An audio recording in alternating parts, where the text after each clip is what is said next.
Good afternoon everyone. आज हम BA द्वितीय वर्ष के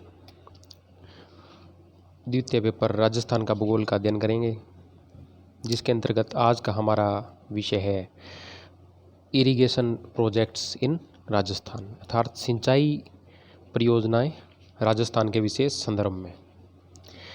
राजस्थान का नाम लेते ही अपने दिमाग में एक विचारधारा आती है कि जहाँ पर वर्षा न्यूनाधिक रूप में और उसकी मात्रा जो वर्षा की है वो बड़ी ही अनिश्चित है। राज्य का आधे से अधिक जो भाग है वो मरुस्थलीय एवं अर्धमरुस्थलीय शुष्क दशाएं प्रभावी हैं तथा सूखा और अकाल का प्रकोप यहाँ रहता है। अतः यहाँ सिंचाई का सर्वाधिक महत्व है। राज्य में कृषि, उद्योग एवं पीने के पानी हेतु जल की आवश्यकता अत्यधिक है। यहाँ की कृषि का मूल आधार सिंचाई ही है। स्वतंत्रता से पूर्व यहाँ अनेक छोटे छोटे राज्य और रियासतें थी और उनमें सामंजस्य का अभाव था, साधन भी सीमित थे। अतः वृहद सिंचाई योजनाओं का क्रियान्वयन नहीं हो सका। किंतु उस समय भी कुओं, तालाबों और नदियों के जल से सीमित रूप से सिंचाई की जाती थी। उस समय भी कतिपय राज्यों में तालाब, झीलों से नहरें निकालकर सिंचाई की व्यवस्था की जाती थी, किंतु उनका स्वरूप व्यापक नहीं था। इस दिशा में सर्वाधिक महत्वपूर्ण जो कदम है, बीकानेर के महाराजा गंगा सिंह ने 1927 में गंग नहर का निर्माण करवाकर उठाया। गंग नहर ने गंगानगर के मरुस्थलीय प्रदेश को हरा भरा कर उसे एक कृषि प्रदेश में परिवर्तित कर एक नवीन उदाहरण प्रस्तुत किया। यदि मरुस्थलीय धरती को जल उपलब्ध हो जाए तो वह भी सोना उगल सकती है। इसी परिकल्पना पर इंदिरा गांधी नहर का निर्माण किया गया।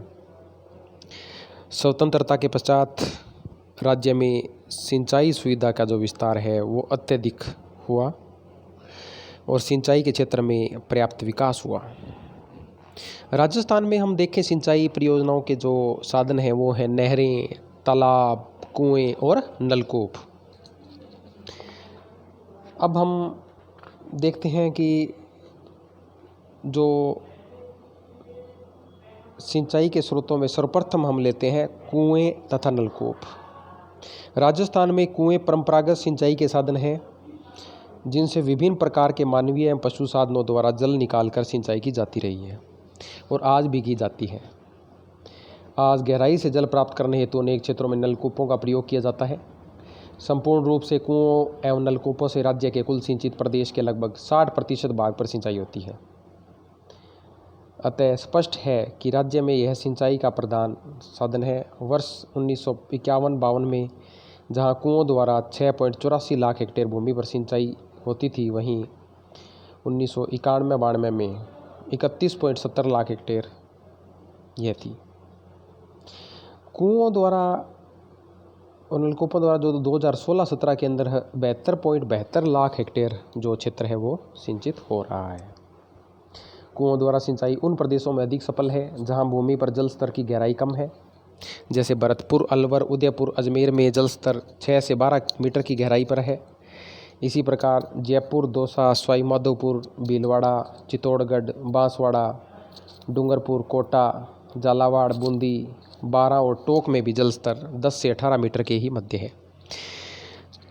किंतु दूसरी ओर पश्चिमी जो राजस्थान है उसमें अधिकांशतः जल के पानी हेतु प्रयोग होता है। जिस क्षेत्रों में जल स्तर नीचा है वहाँ नलकूपों का प्रचलन अधिक हो रहा है, जिसमें भूमि में छिद्र बनाकर पाइप द्वारा पंप कर पानी विद्युत मोटर से तीव्र गति से निकलता है, जिसका उपयोग सिंचाई में किया जा रहा है। नलकूपों के विकास से राज्य के विभिन्न भागों में सिंचाई एवं पेयजल उपलब्ध होने लगा है। राज्य में कुओं विशेषकर नलकूपों द्वारा सिंचाई क्षेत्र में निरंतर वृद्धि हो रही है। अब हम देखते हैं कि जो कुएं एवं नलकूप में है, राज्य सरकार द्वारा अत्यधिक सहायता भी यहाँ पर प्रदान की जा रही है कृषकों को। राज्य में नलकूपों के विकास हेतु न केवल राज्य के जल संसाधनों का सर्वेक्षण करवाया गया है, अपितु अनेक योजनाओं के माध्यम से किसानों को ऋण प्रदान किया गया तथा तकनीकी सहायता भी दी गई। जल निगम इस दिशा में महत्वपूर्ण कार्य कर रहा है। सामुदायिक नलकूप योजना में 50% तक अनुदान प्रदान कर नलकूप लगाने का प्रावधान है। नहरों द्वारा सिंचित क्षेत्र में जहां जल स्तर उच्च हो गया है, नलकूपों का विस्तार किया जा रहा है, किंतु भूजल के इस अतिशय शोषण से प्रदेश में भूजल स्तर नीचा होता जा रहा है। यह एक चिंताजनक विषय है जिसके प्रति सचेत होने की आवश्यकता है। फिर आता है तालाब। राजस्थान में तालाबों से सिंचाई का प्रचलन प्राचीन है। वर्षा के जल को निचले गर्त में एक सिरे पर बांधकर अथवा दीवार बनाकर एकत्र कर लिया जाता है। कहीं कहीं प्राकृतिक गर्तों में पानी एकत्र हो जाने पर वे स्वतः तालाब का रूप ले लेते हैं, जबकि अन्य में एक अवरोधक बनाकर वर्षा काल में बहकर आने वाले पानी को एकत्र कर लिया जाता है और उससे नहरें निकालकर सिंचाई की जाती है।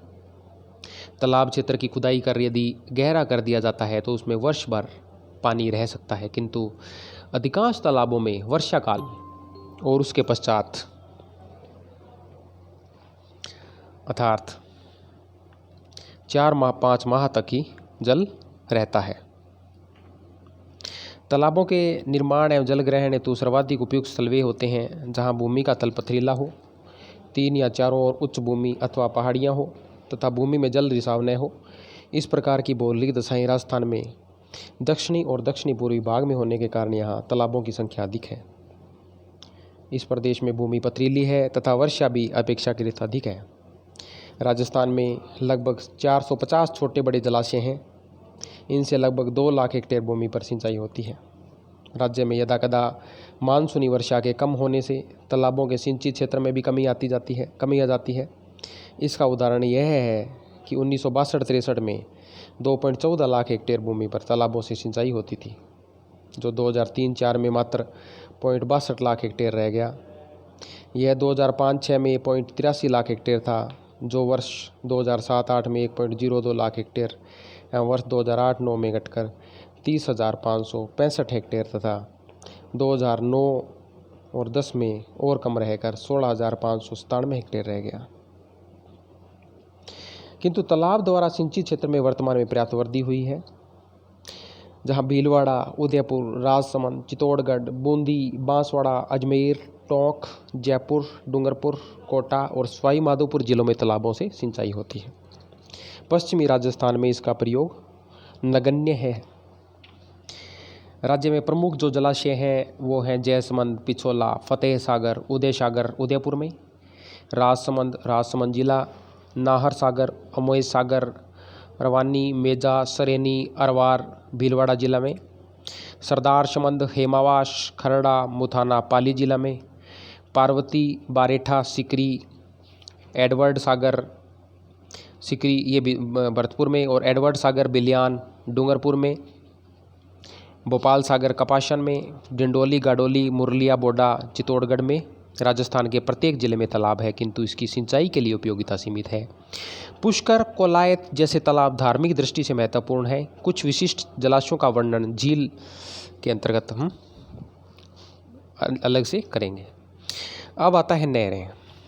नहरें राजस्थान में सिंचाई का प्रमुख साधन है। राज्य की नदियों से नहरें निकालकर तथा निकटवर्ती राज्यों की नदियों का जल नहरों के माध्यम से सिंचाई के लिए उपयोग किया जा रहा है।